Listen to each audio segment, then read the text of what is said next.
Voilà, ce matin, on va parler donc, comme je l'avais annoncé tout à l'heure, on va parler d'un sujet important, c'est la prière efficace. Ce n'est pas n'importe quelle prière, puisque vous savez que si on fait un sondage dans la rue, vous avez beaucoup de gens qui vont dire « Ah ben moi m'y prie. » Ouais, mais on prie qui? On prie quoi? Et est-ce que notre prière est efficace? Alors ce matin, on va parler de la prière efficace, de la prière qui trouve un écho dans le ciel et qui trouve son exaucement. Et ce sujet est très important, parce que si nous prenons du temps pour prier, mais que notre prière n'est pas efficace, non seulement nous allons perdre notre temps, mais en plus on va finir par être découragé. Et on finira par ne plus prier. On se dit, de toute façon, à quoi ça sert? Ma prière, elle n'est pas exaucée, etc. Par contre, si nous prions de manière efficace, non seulement nous ne perdons pas notre temps, ça va produire du résultat, mais ça va également nous encourager à prier davantage. Donc c'est tout bénéfique. Alors c'est quoi la prière efficace? Avant d'entrer dans le vif du sujet, ce qu'on peut déjà dire, c'est que l'efficacité de la prière ne dépend pas du temps que nous passons à prier. Je vais répéter parce que c'est important. L'efficacité de nos prières ne dépend pas du temps que nous passons à prier. Autrement dit, prier 1 heure n'est pas plus efficace que prier 10 minutes. Ah, oui, peut-être ça vous choque, mais c'est comme ça. Pour le dire autrement, Dieu ne va pas nous exaucer davantage parce qu'on passe beaucoup de temps à prier. Dieu ne va pas dire non, tu as prié pour ça 10 minutes. Prie encore 10 minutes supplémentaires et là, je daignerai t'exaucer. Non, c'est pas comme ça. Si on conçoit la prière de cette manière-là, si on conçoit la prière comme plus je prie, plus Dieu m'exaucera, c'est un peu comme si on faisait de la prière une monnaie d'échange avec Dieu, une sorte de commerce.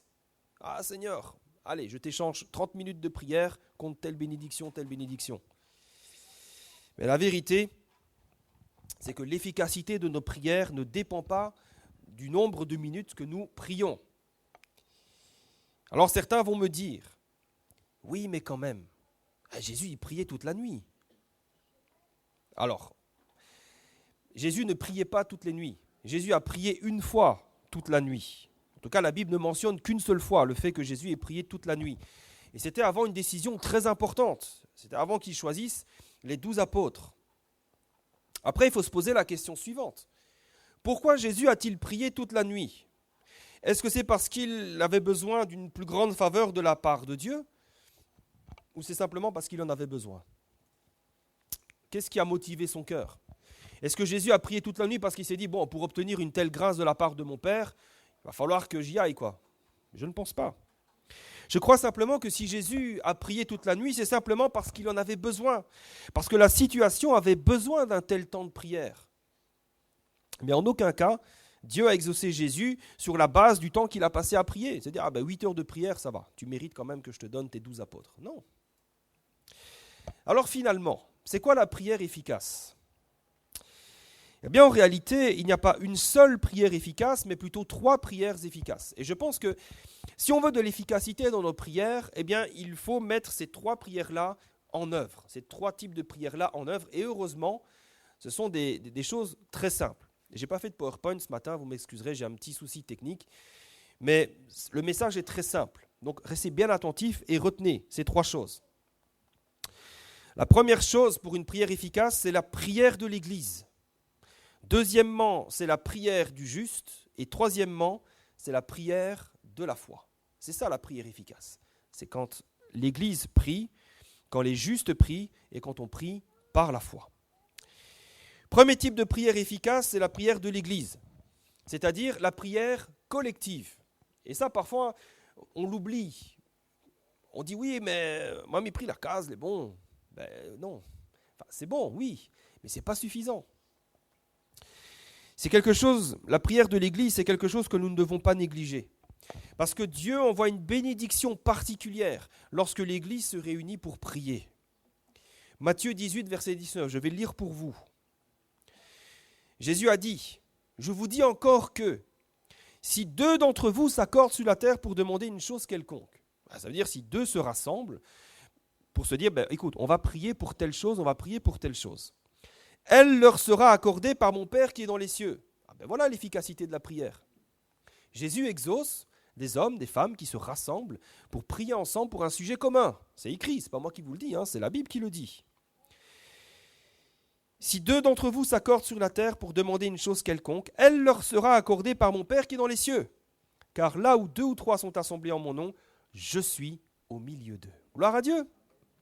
La prière individuelle est importante, mais la prière collective l'est tout autant. Et nous devons passer du temps dans la prière ensemble. Et on va le voir à travers un exemple, à quel point c'est important. C'est un exemple que j'ai déjà cité, mais que je trouve extraordinaire. On va lire ensemble dans Actes, chapitre 12, à partir du verset 1er. Et on va lire jusqu'au verset 16. On va lire une bonne portion, mais c'est important ce matin. Acte 12, à partir du verset 1.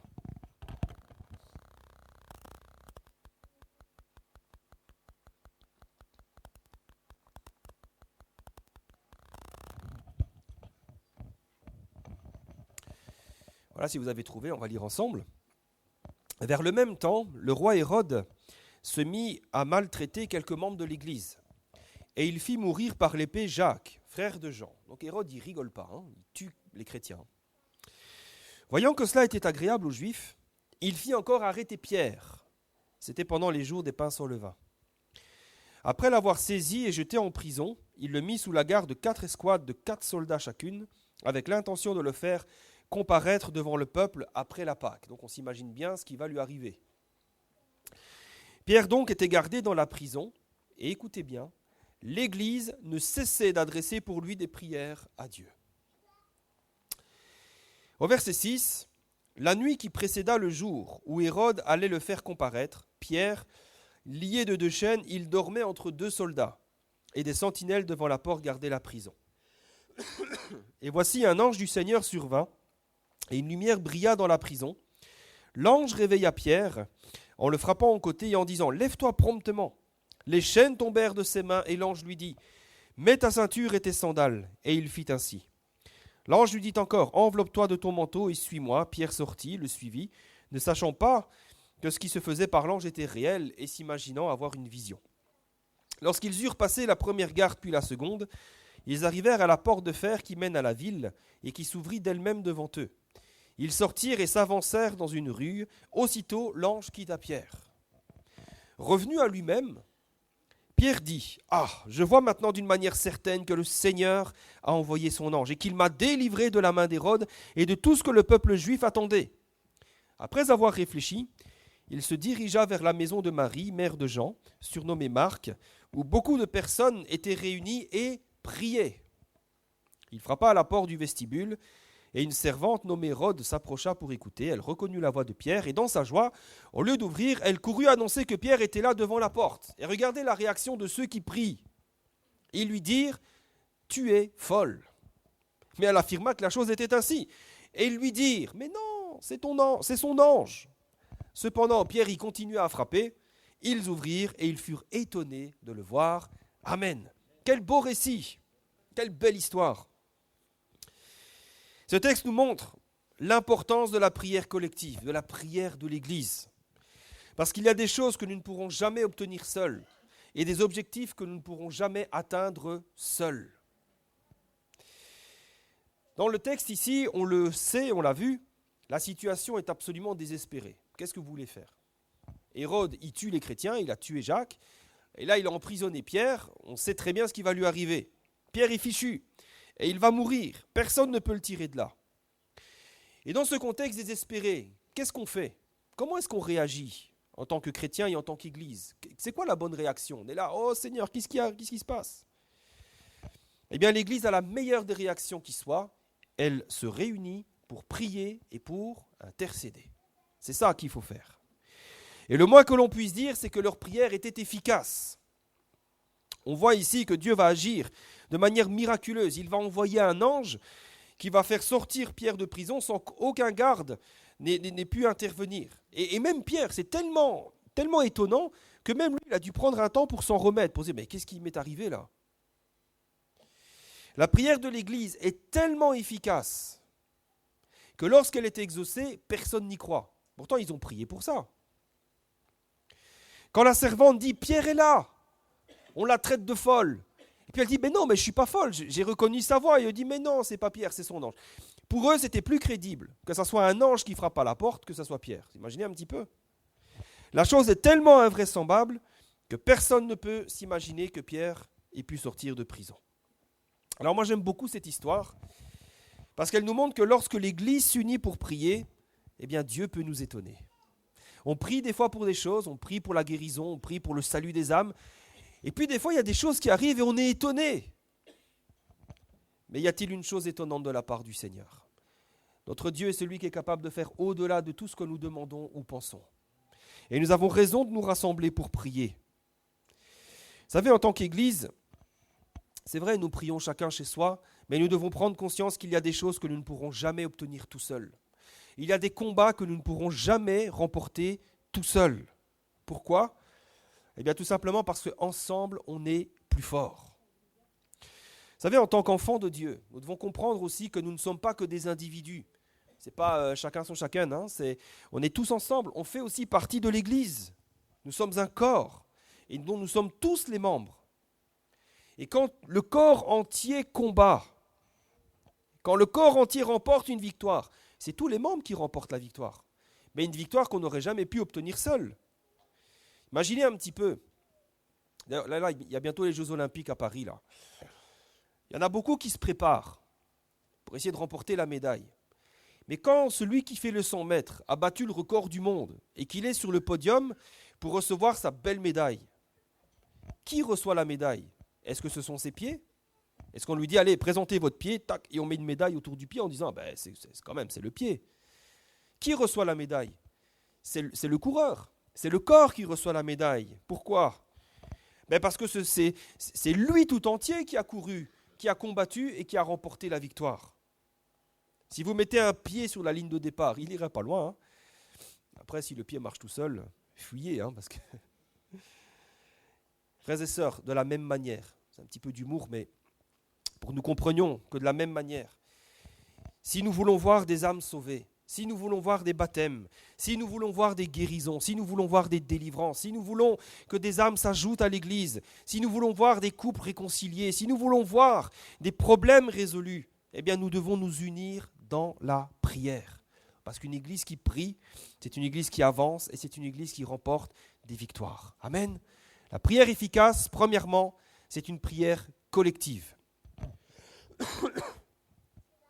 Deuxième type de prière efficace, c'est la prière du juste. On va lire ensemble Jacques chapitre 5, verset 16. La prière du juste. Jacques chapitre 5, verset 16.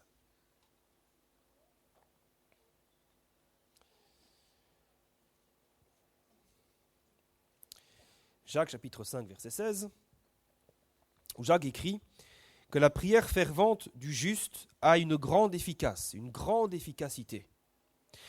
Et Jacques va prendre un exemple. Élie était un homme de la même nature que nous. Il pria avec instance pour qu'il ne plût point, et il ne tomba point de pluie sur la terre pendant 3 ans et 6 mois. Puis il pria de nouveau, et le ciel donna de la pluie, et la terre produisit son fruit. Amen.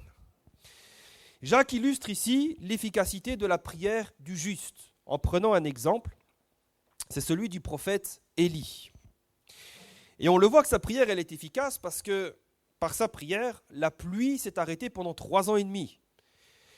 Et puis toujours par la prière, la pluie est retombée sur la terre. Donc l'exemple d'Élie nous montre à quel point la prière du juste, elle est efficace. Mais qu'est-ce qui rendait la prière d'Élie si efficace ? Est-ce que c'était son onction, un don particulier qu'il avait reçu du Seigneur ? Est-ce qu'il avait une manière de prier particulière ? Eh bien non. La prière d'Élie était efficace tout simplement parce que Élie était un homme juste. Et c'est là ce qui est important de comprendre ce matin. C'est quoi un juste ? C'est quoi un juste ? Un juste, premièrement, c'est un enfant de Dieu. Mais c'est un enfant de Dieu qui marche par la foi et qui se sanctifie. C'est ça un juste. Et pourquoi la prière du juste, elle est efficace ? Eh bien parce que lorsque nous marchons par le Saint-Esprit, par la foi, lorsque nous nous sanctifions, notre cœur est pur, notre prière est pure, et elle monte vers Dieu comme un parfum de bonne odeur. Et pourquoi elle est pure ?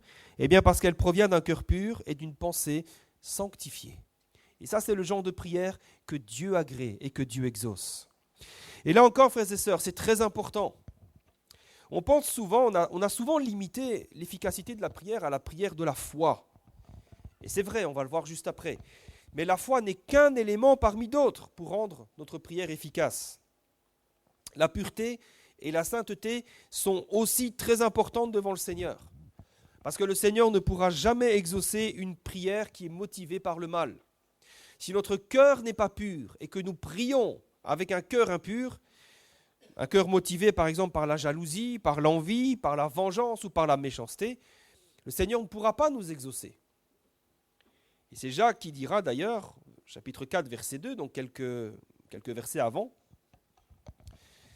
Jacques chapitre 4, verset 2, « Vous convoitez, vous ne possédez pas. Vous êtes meurtriers et envieux et vous ne pouvez pas obtenir. Vous avez des querelles et des luttes et vous ne possédez pas parce que vous ne demandez pas. » Et puis il va dire, et puis quand vous demandez, vous ne recevez pas parce que vous demandez mal dans le but de satisfaire vos passions.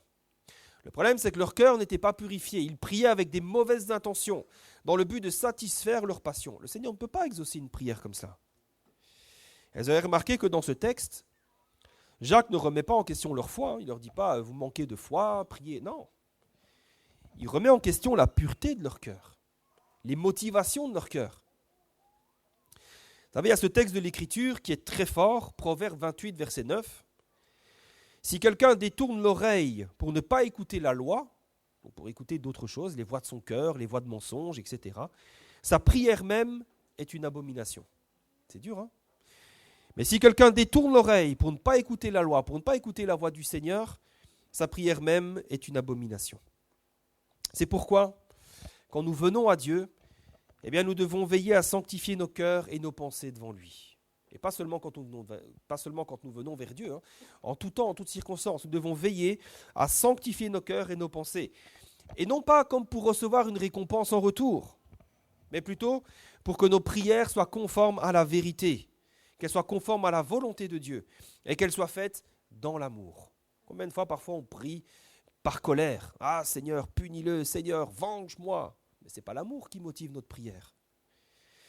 Vous savez, le Seigneur ne pourra pas exaucer des prières qui sont nées dans la méchanceté, dans l'amertume. Il ne pourra pas. Dieu ne peut pas se rendre complice du mal. Et si notre cœur est rempli de mal, et parfois, je ne dis même pas ça pour accuser, hein, parfois on vous a fait du mal, parfois vous êtes blessé, mais si vous priez le Seigneur dans ces circonstances-là en disant « Seigneur, venge-moi », votre prière elle est motivée par le mal et le Seigneur ne pourra pas l'exaucer. C'est pour ça que la sanctification nous permet de nous purifier de toutes ces choses mauvaises, de purifier nos cœurs et nos pensées, pour qu'ensuite notre prière soit une prière juste, une prière que Dieu agrée, une prière qui monte vers Dieu comme un parfum de bonne odeur, une prière que Dieu exaucera. Alors par contre, si tu ne pries pas pour que Dieu détruise tes ennemis, mais pour que Dieu les bénisse, là tu peux être certain qu'il le fera, gloire à Dieu, il va le faire. Et parfois, vous savez, il vaut mieux que le Seigneur bénisse nos ennemis. Qui sait si le Seigneur frappait tes ennemis, s'il ne serait pas encore plus méchant avec toi après. Alors que peut-être qu'en bénissant ton ennemi, son cœur finira par changer et qu'il deviendra même ton ami. Et si tu ne veux pas qu'il soit ton ami, peut-être qu'il va t'oublier. Ça, c'est comme ça que je prie, hein, quand il y a parfois des ennemis, des choses comme ça. Je dis, Seigneur, bénis-les. Bénis-les d'une telle manière à ce qu'ils m'oublient. Et parfois, il vaut mieux ça. Hein. Il vaut mieux ça que plutôt qu'ils aient des épreuves et qu'ils soient encore plus aigris, encore plus méchants. On va revenir sur Élie. Alors oui, c'est vrai, c'était un homme de la même nature que nous, c'était un homme juste. Mais certains se disent, ok, c'est bien beau, mais moi je ne suis pas Élie. Je ne suis pas un homme de Dieu de la trempe d'Élie. Je n'ai pas reçu d'appel sur ma vie, je ne suis pas un homme de sa trempe. Et parfois on peut se décourager en pensant que la barre est trop haute. On dit, Élie, c'est trop haut pour moi. Eh bien, c'est la raison pour laquelle Jacques va nous donner la bonne manière de voir et de comprendre les choses. Jacques nous dit de manière très claire, et je pense que c'est quelque chose qu'il faut entendre ce matin, oui, nos prières peuvent être aussi efficaces que les prières d'Élie. Oui. Et parfois on est là, on ne croit pas, on n'ose même pas prier, on se dit pourquoi le Seigneur m'exaucerait ? Ce matin, entends que oui, ta prière peut être aussi efficace que celle d'Élie. Pourquoi ? Parce qu'Élie n'était finalement qu'un simple homme comme toi et moi. Un simple homme. Ce n'était pas un Superman, il n'avait rien d'exceptionnel dans le sens où il n'avait rien reçu qui le rendait supérieur à nous. Alors oui, là, peut-être les plus avertis vont dire « Ah mais Élie était quand même prophète. Moi je ne suis pas prophète. Élie c'était quand même un prophète de Dieu. » Et vous avez tout à fait raison de penser ça. Mais Jésus a dit quelque chose à ce sujet. Parce que parfois on se dit, Élie, oui, c'est le prophète de Dieu, il est supérieur à nous, moi je suis un simple chrétien. Qu'est-ce que Jésus a dit ? Luc chapitre 7, verset 28. Au sujet de Jean-Baptiste, je vous le dis, parmi ceux qui sont nés de femmes, il n'y en a point de plus grand que Jean-Baptiste. Cependant, le plus petit dans le royaume de Dieu est plus grand que lui. Cette parole de Jésus, elle est forte. Parce qu'à travers cela, Jésus nous dit que nous, en tant qu'enfants de Dieu, eh bien, nous sommes supérieurs à Jean-Baptiste et nous sommes supérieurs à Élie. Vous savez, Jean-Baptiste était le dernier et le plus grand des prophètes de l'Ancienne Alliance. Pourquoi ? Eh bien, parce que Jean-Baptiste a pu voir de ses yeux ce que les autres prophètes n'avaient pu finalement qu'annoncer. Ils n'ont pu qu'annoncer la venue du Messie. Et Jean-Baptiste, il l'a annoncé, mais il l'a vu aussi. Et Jésus déclare que même malgré cela, même si lui, le dernier des prophètes de l'Ancienne Alliance, même si lui, il a vu le Messie, il reste le plus petit dans le royaume de Dieu. Pourquoi ? Eh bien simplement parce qu'un prophète comme Élie, il a peut-être annoncé ces choses. Jean-Baptiste, il les a vues, mais nous, frères et sœurs, nous y sommes entrés et nous les vivons chaque jour. C'est supérieur. Nous, contrairement au prophète Élie ou à Jean-Baptiste, nous sommes entrés dans la nouvelle alliance. Eux, ils l'ont annoncé, ils l'ont vu de loin, mais nous y sommes entrés. Et donc, nous sommes plus grands qu'eux parce que nous vivons ce que eux n'ont pu faire qu'annoncer. Et nous sommes plus grands qu'eux. Nous avons reçu pleinement l'Esprit, les révélations de Dieu, des choses que eux n'avaient pas. Eux, ils connaissaient en partie, nous connaissons aujourd'hui parfaitement. Alors si quelqu'un se dit, oui, mais Élie est plus grand que moi, eh bien, Jésus nous dit ce matin que parce que nous sommes enfants de Dieu, eh bien, nous sommes plus grands qu'Élie. Nous avons reçu plus qu'Élie. Élie faisait partie de l'ancienne alliance. Nous faisons partie de la nouvelle alliance. Et lorsque nous comprenons ces choses, eh bien, nous comprenons qu'Élie, finalement, c'était un homme de la même nature que nous. Il n'avait pas grand-chose de plus que nous. Et on le voit quand vous observez la vie d'Élie. Vous voyez que c'est un homme qui est capable d'être au sommet de la foi, comme lorsqu'il a confronté les prophètes de Baal. Et parfois, c'était un homme capable de sombrer dans les profondeurs du désespoir et du découragement, comme lorsque Jézabel l'a menacé. Et c'est pour ça que Jacques nous dit, et sans mépris, qu'Élie finalement n'a rien d'exceptionnel. Nous ne devons pas complexer. Élie était une personne ordinaire, seulement. Il était droit. Il était juste et il était intègre avec Dieu. Et il marchait par la foi. Ça oui. S'il y a une chose qu'on peut retenir d'Élie, c'est que c'est un homme juste, intègre et droit avec Dieu. Et si nous voulons que nos prières soient aussi efficaces que celles d'Élie, eh bien, nous pouvons imiter l'attitude d'Élie. Imitons son intégrité. Imitons sa droiture. Imitons son amour pour le Seigneur. Parce que c'est tout ça qui rendait sa prière efficace. Alors, quand vous vous dites, oui, mais lui, il a quand même prié et pendant 3 ans et demi, il n'y a pas eu de pluie. Si moi je fais la même prière, ça ne marchera pas. Mais peut-être. Mais je pense que la vraie question à se poser dans ces cas-là, c'est quoi ? Quelle était l'intention d'Élie à ce moment-là ? Quelle était la motivation de son cœur ? Je vais vous prendre un autre exemple. Quand Élie était devant les prophètes de Baal, Élie a prié pour que le feu du ciel tombe. Et le feu du ciel est tombé. Par contre, dans Luc chapitre 9, verset 54, quand les disciples de Jésus ont voulu faire la même chose, parce que les Samaritains avaient refusé d'accueillir Jésus, ils ont dit « Ah, veux-tu que nous commandions le feu du ciel ?» Là, ça n'a pas marché. Pourquoi ? C'est l'intention du cœur. C'est l'intention du cœur.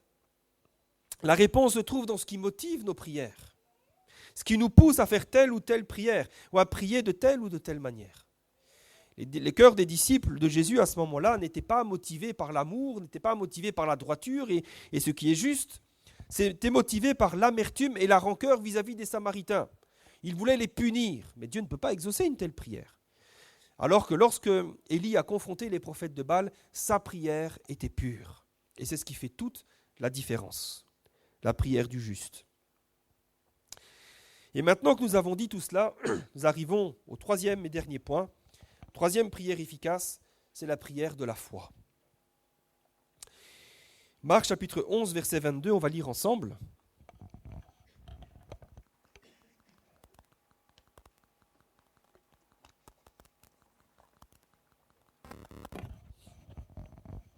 Marc chapitre 11, verset 22.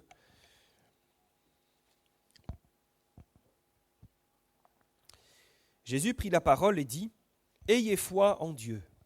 Je vous le dis en vérité, si quelqu'un dit à cette montagne « Ôte-toi de là et jette-toi dans la mer » et s'il ne doute pas en son cœur, mais croit que ce qu'il dit arrive, il le verra s'accomplir.